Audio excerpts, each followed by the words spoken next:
Hallelujah. പരിശുദ്ധ പരമ ദിവ്യകാരുണ്യത്തിന് ഈ ഒരു ദിവസം, എട്ടാമത്തെ ദിവസം പങ്കെടുത്ത എല്ലാവരെയും ദൈവം അനുഗ്രഹിക്കട്ടെ.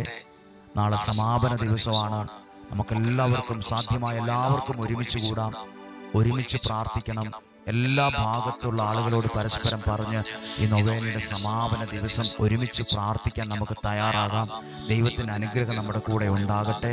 നല്ലൊരു ദിവസം, നല്ലൊരു രാത്രി നിങ്ങൾക്ക് ആശംസിക്കുന്നു. ദൈവം നമ്മളെ സമർത്ഥമായിട്ട് അനുഗ്രഹിക്കട്ടെ. നമുക്ക് ഈശോയുടെ ആശീർവാദം ഇപ്പോൾ സ്വീകരിക്കാം. നാളെയും ഇന്ത്യൻ സമയം 7 മണിക്ക് നമുക്ക് ഒരുമിച്ച് കാണാം. Hallelujah, hallelujah, hallelujah, hallelujah. യേശുവേ എന്ന് പറയുന്ന കർത്താവേ, സ്തുതിക്കുന്നു ദൈവമേ, നന്ദി പറയുന്നു, നന്ദി പറയുന്നു. Hallelujah, hallelujah, hallelujah. യേശുവേ നന്ദി പറയുന്നു, യേശുവേ നന്ദി പറയുന്നു, സ്തുതിക്കുന്നു, സ്തുതിക്കുന്നു. Hallelujah, hallelujah, hallelujah. പൂജ്യനാം പുണ്യകാ